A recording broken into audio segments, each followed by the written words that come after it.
It was worth about $4 billion to Disney, and that deal, sealed in 2013, included Lucasfilm, Industrial Light and Magic, Skywalker Sound, and the ill-fated but legendary LucasArts, the video game arm of Lucasfilm.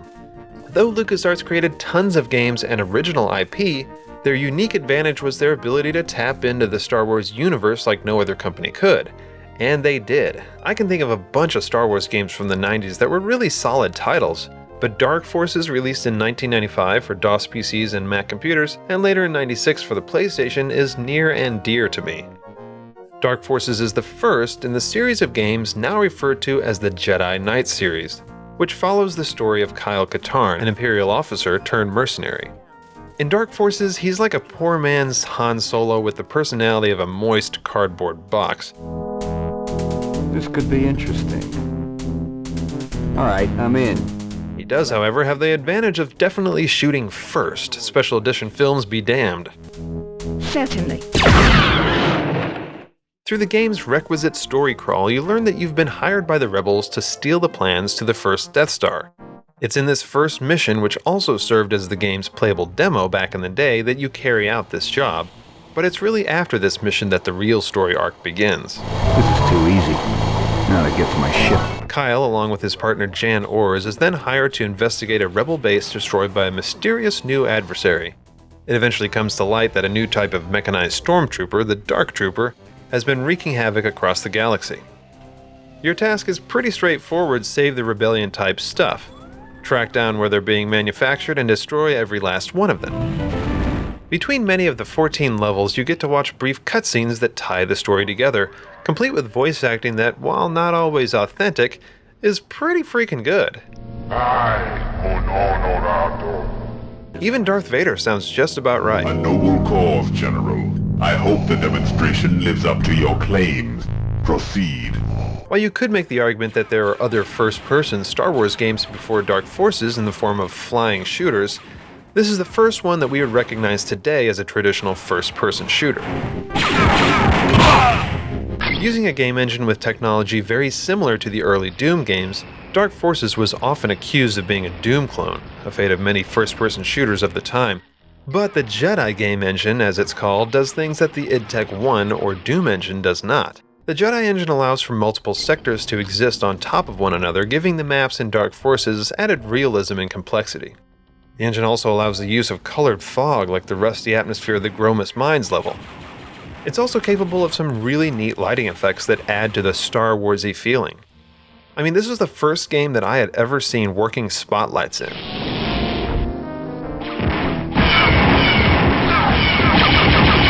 There's also lots of inventory items that actually work. You can switch on your headlamp, for instance, to see in the dark, but it has limited reach, and enemy troops can actually see you when you turn it on. The solution to this is to use the IR goggles, which don't throw a light out into the environment, and therefore allow you to see enemies without them seeing you. They can also cut through the mist on the Gromus Mines level in a realistic way. And let's not forget that unlike Doom, you can jump, crouch, and look up and down in Dark Forces, which was a big deal at the time. Though, due to the limitations of the engine, this causes a weird screen shearing effect. Much like Doom, Dark Forces renders the world in 3D while the enemies are still 2D sprites, but in several places you do see true 3D polygonal objects. Most of them lack texture maps, but they do add some detail and richness to the worlds. You play through a plethora of environments in Dark Forces, each with unique architectures, texture palettes, and yes, mission objectives, which were sort of a new idea in FPSs back then. Jan? Go ahead, Kyle. Looks like I found something that can help us out. Being an ancient DOS game, the textures are pretty low res, but fortunately you don't really notice since everything's low res. Each stage really is unique and stands apart from the other, and it's only on the later levels such as the Arc Hammer and the Executor. Is it Executor or Executor? Or, yeah, whatever. Anyway, it's only on these later levels where the Imperial Grey ship interiors kind of blend together and it does get a little bit repetitive. The level design definitely appeals to Star Wars fans like myself since they throw you into some mythically awesome environments such as Nar Shaddaa, Coruscant, and of course, Jabba the Hutt's personal space yacht. Which, by the way, sucks. At least when you're playing on hard and have to murder like 1 billion Kell Dragons with nothing but your fists. While the levels dazzle with their Star Warsiness, they're often massive, winding, and confusing, which is both their strength and weakness. In an age when the single-player campaigns in many FPSs have been poisoned by linearity and restriction, Dark Forces feels utterly open, despite often dark and cramped corridors. The game often awards exploration with levels like the research facility that have multiple entry points or pathways to take, and the maps do a good job of making you feel like you're really in a living, working environment, like a mine or a ship. Plus, you'll often have to find your way to an extraction point, sometimes through backtracking, where the Moldy Crow will be waiting to pick you up. What an awesome name. The Moldy Crow! The environments in this game are really immersive, and back when the game came out, they helped to flesh out the Star Wars universe in a time when books and comics were the only other link to the mythology besides the original movie trilogy. The Detention Center has to be my favorite level. It's a great design centered on manipulating a pair of elevators to get around. If you know what you're doing, you might get through it in a half hour or so, but if it's your first time through, or you're a real completionist, you can expect to spend a couple of hours exploring, tinkering, and finding all the little hidden corners of the map. In some areas, you might think you're going the wrong way, but keep pushing and you might realize that you're finding a secret or it's the correct path to follow. It's the epitome of Dark Forces level design with branching pathways, destructible walls, force fields, key codes, tons of secrets, and even magnetically sealed rooms that reflect blaster fire. It's probably the level most reminiscent of Episode 4 with its detention blocks and garbage smasher. It even has... Oh, gee! Where is he? Where is he? Yeah! There's some pretty cool puzzles and obstacles in this game, too. This vault in the Imperial City is pretty fun to crack, though it makes me wonder about the Empire's security. I mean, this huge vault can be opened by solving a somewhat tricky puzzle. Why didn't they just make some password that's like impossible to guess? The weapons in Dark Forces are unfortunately one of the game's weaknesses. I mean, they have some pretty cool designs, but it's like either they're too slow, they're too weak, or they're just kind of hard to use. I mean, half of them can literally blow up in your face, and on hard, that can really ruin your game.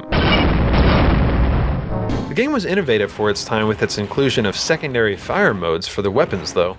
The thermal detonators, for instance, could explode on impact, or they could be lobbed as timed grenades.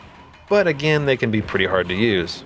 Honestly, the standard issue Stormtrooper rifle is so useful in so many situations that most of the time, there's not really a reason to use anything else. Especially given that you'll pretty much never run out of ammo, and you literally pick this weapon up within the first few seconds of the game. Yeah, there are lots of Stormtroopers, but there's also a bunch of other enemies that you'll recognize from the original trilogy, including no. Besides them, there are a few original creations such as the Dark Troopers, which, by the way, are not nearly as tough as the game would lead you to believe. I mean, they destroyed an entire rebel base in seconds, liquefying dozens of people in the process, so you do kind of have this anticipation that you're going to get your ass handed to you the second they show up, but they're really not that tough. In any case, combat is satisfying, but pretty typical for this type of shooter, as there's no location-specific damage. You gotta just keep firing until the enemy sprite takes enough hits to go down. And those weapon sounds are just like the movies. Everything sounds about right, in fact, from platforms and doors to ship sounds and digitized speech.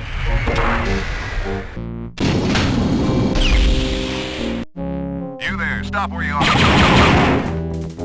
The music shows its age, but then again, MIDI really always has. The neat thing about it, though, is that it's dynamic. The music stays pretty low-key until laser bolts start flying, then it ramps into more action-oriented stuff until the firefight is over.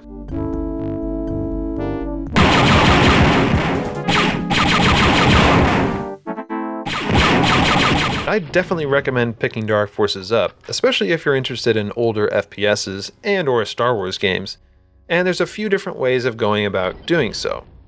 Sure, you can find a used CD of the game on eBay or some such outlet, but the easiest way by far is to purchase it on Steam. At the time of this review, it's only $5, but while you're at it, you could just pick up the entire Jedi Knight series up through Jedi Academy for just $20. Now, as far as how you play Dark Forces, well, there is a source port called Dark XL.